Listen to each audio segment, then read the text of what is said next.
Durante séculos, homens caminharam sobre aquela praça sem desconfiar. Crianças correram, mercados se abriram, igrejas foram erguidas, impérios nasceram e caíram. E ainda assim, algo permaneceu ali, em silêncio, enterrado sob camadas de terra, ruínas e esquecimento. Sob o chão aparentemente comum de uma cidade italiana, dormia uma construção que ajudou a moldar o modo como o Ocidente entende beleza, proporção e ordem. Uma obra descrita em um livro que atravessou centenas de gerações, mas que durante muito tempo ninguém havia visto com os próprios olhos. Por mais de 2000 anos ela existiu apenas em palavras, até que arqueólogos começaram a escavar. E aquilo que parecia apenas mais uma intervenção urbana revelou algo extraordinário: a Basílica Perdida de Vitrúvio. Mas como essa obra considerada fundamental para a arquitetura foi descoberta? E o que Leonardo da Vinci tem a ver com essa história? É isso que você vai entender agora com a Brasil Paralelo. A cidade de Fano, no centro da Itália, sempre foi conhecida por sua herança romana.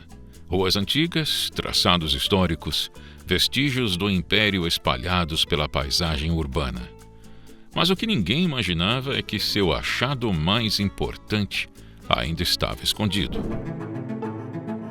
Durante escavações recentes, arqueólogos encontraram fundações maciças, bases de colunas e uma planta arquitetônica incomum. À medida que os trabalhos avançavam, uma constatação começou a ganhar força.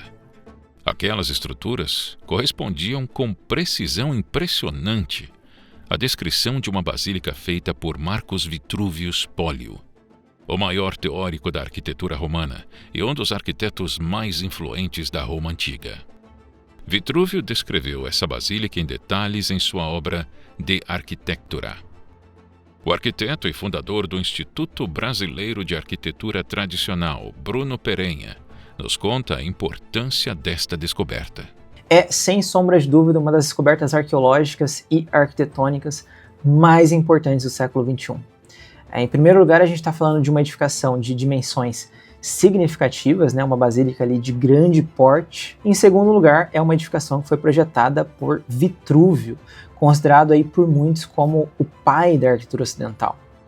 Vitrúvio viveu no primeiro século a.C., a gente está falando de uma pessoa que viveu aquela transição, né, de Roma na sua fase republicana para o Império e ficou mundialmente conhecido por escrever um tratado de arquitetura composto por 10 livros. Né? Nesse tratado ele vai falar sobre a formação do arquiteto, como você constrói templos, edificações públicas, pontes, estradas, etc.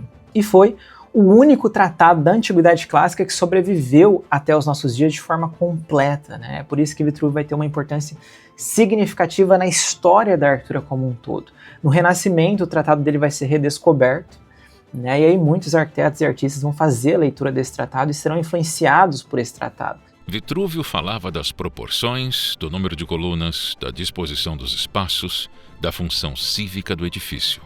Durante séculos, estudiosos confiaram nesse relato, mas nunca puderam confirmá-lo fisicamente. Até agora. Pela primeira vez na história, arqueólogos encontraram um edifício que corresponde precisamente ao projeto descrito por Vitrúvio. Não se trata de uma hipótese, mas de ruínas reais, concretas, com medidas que batem milimetricamente com o texto milenar. O ponto decisivo veio quando uma coluna prevista nos relatos antigos apareceu exatamente no local indicado pelo arquiteto. Nesse tratado, né, que ele escreveu, que ele fala sobre a arquitetura, especificamente no livro 5, ele fala ali que ele tinha construído uma basílica na cidade de Fano. Né? Então as pessoas já estavam cientes que Vitrúvio tinha construído uma estrutura nessa cidade, mas ela nunca tinha sido descoberta. E o mais interessante é ver que a descrição de Vitrúvio no livro bate completamente com as escavações arqueológicas que estão acontecendo nesse momento. Né? Então meio que não há dúvida entre a comunidade científica de que essa é de fato a Basílica de Vitrúvio. Um outro ponto muito importante que a gente precisa entender é que o conceito romano de basílica era completamente diferente do conceito contemporâneo que a gente tem de basílica. Né? Quando a gente fala de basílica, a gente está falando normalmente de um edifício religioso.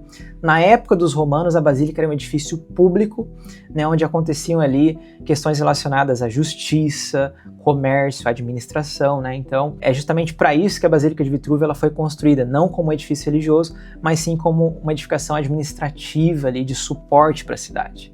A basílica tem planta retangular e colunas distribuídas ao longo dos lados, seguindo fielmente o projeto descrito pelo arquiteto no livro. A construção data de cerca de 19 a.C., período final da República Romana. As escavações ocorreram na Piazza Andrea Costa, no centro da cidade. O ministro da Cultura da Itália, Alessandro Giulli, classificou o achado como um dos mais importantes da arqueologia moderna. Ele afirmou que os livros de história vão falar sobre esse dia e comparou a descoberta à tumba de Tutankhamon, encontrada em 1922. O prefeito de Fano, Lucas Serfilippi, destacou que a basílica era procurada há mais de 5 séculos e afirmou que a confirmação representa um marco para a cidade e para o país. Marcus Vitruvius Pollio viveu no auge da Roma Antiga. Foi arquiteto, engenheiro militar e observador atento da natureza, da matemática e do corpo humano. Diferente de muitos construtores de sua época, Vitrúvio não queria apenas erguer edifícios, ele queria entender como eles funcionavam. O resultado desse esforço foi sua obra De Architectura, um tratado em 10 livros que se tornou o único manual completo de arquitetura da antiguidade a sobreviver até os nossos dias. Nele, Vitrúvio estabelece 3 princípios fundamentais que atravessariam os séculos: firmitas, a solidez da construção; utilitas, sua função prática; venustas, a beleza. Esses conceitos moldaram a arquitetura romana, influenciaram o mundo medieval e ressurgiram com força total no Renascimento. Foi nesse contexto que um gênio italiano, séculos depois, encontrou em Vitrúvio uma chave para decifrar o mundo. Leonardo da Vinci leu o De Architectura e ficou fascinado com a ideia de que o corpo humano obedecia às mesmas proporções que os edifícios e as cidades. A partir desse princípio, Da Vinci criou o famoso Homem Vitruviano, um estudo icônico que simboliza a união entre arte, ciência, anatomia e geometria. O nome da obra é uma homenagem clara ao arquiteto. É o corpo humano idealizado com equilíbrio e as proporções perfeitas. O homem no centro do universo, interconectando o mundo físico, que é representado pelo quadrado, ao mundo espiritual divino, representado pelo círculo. O pensamento de Vitrúvio ajudou a fundar a noção de harmonia entre homem, natureza e construção. Ele influenciou igrejas, palácios, cidades inteiras, inspirou arquitetos, engenheiros e artistas por mais de 1500 anos. A redescoberta da Basílica de Fano não é apenas um achado arqueológico, é uma espécie de justiça histórica. Pela primeira vez, podemos olhar para o chão e dizer: foi aqui que Vitrúvio construiu. O impacto dessa descoberta arquitetônica para a cidade de Fano é gigantesco, né? A cidade, que é relativamente pequena, passa a receber uma atenção internacional dentro do debate de arquitetura e urbanismo romano, né? Então, é uma cidade que no futuro vai receber muito mais turistas, isso é bom para o comércio local. Vai receber recursos do próprio governo, né, para pesquisas e etc. E a gente espera que possa também ter a oportunidade de visitar o local um dia e ver uma obra de Vitrúvio com os nossos próprios olhos, né? Isso é muito interessante, porque Vitrúvio ele era importante, mas a gente conhecia ele de uma maneira muito abstrata, né? A gente não conhecia nenhuma obra dele pessoalmente. Agora a gente pode, né, visitar o local e ver como ele pensava a arquitetura, os materiais, o espaço como um todo. Então tudo isso é muito importante quando a gente fala de arquitetura. A Basílica de Vitrúvio não é um caso único de descoberta recente. Ela faz parte de um movimento maior, silencioso e profundo. O passado está voltando à tona e desafiando tudo o que pensávamos saber. No coração da Amazônia, a queda de uma árvore trouxe à tona vestígios arqueológicos impressionantes. Urnas funerárias de cerâmica enterradas há séculos, ou talvez milênios. Durante décadas, acreditou-se que a Amazônia era intocada antes da chegada dos europeus. As evidências encontradas indicam presença humana antiga e contínua, registrada em estruturas e marcas deixadas no território, hoje encobertas pela floresta. No México, outra descoberta surpreendeu o mundo. Um túmulo de mais de 1.400 anos foi encontrado em excelente estado de preservação. Tumbas, símbolos e estruturas que revelam tipos de rituais, hierarquias e crenças de uma antiga cultura mesoamericana que ainda guarda muitos mistérios. Arqueólogos chamaram esse achado de a descoberta da década, não apenas pelo que foi encontrado, mas pelo que ele revela. Sociedades antigas eram muito mais complexas, organizadas e simbólicas do que o olhar moderno costuma admitir. Essas descobertas têm algo em comum. Elas mostram que o passado não está morto, ele está enterrado. E de tempos em tempos, ele retorna para nos lembrar de quem somos e de tudo o que esquecemos no caminho. Durante séculos, a beleza foi entendida como ordem, proporção, harmonia entre o homem e o mundo. Não era apenas estética, era uma visão de realidade. Mas se por 2000 anos buscamos harmonia nas formas, o que aconteceu no último século? Por que as cidades se tornaram frias? Por que a arte passou a glorificar a feiura? Por que o grotesco deixou de causar estranhamento e passou a ser celebrado? Essas mudanças não aconteceram por acaso.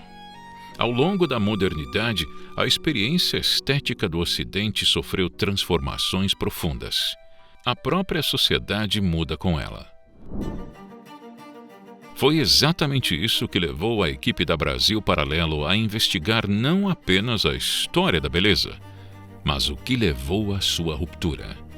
O resultado é a trilogia documental O Fim da Beleza. E se você gostou do professor Bruno Perenha, ele está neste documentário que reúne diversos historiadores, arquitetos, filósofos e pensadores como Theodore Dalrymple, Anne Sussman, Ian McGilchrist e Jonathan Pajot. Analisamos como a cultura ocidental se afastou das referências que sustentaram sua identidade por séculos e quais são as consequências disso na vida cotidiana.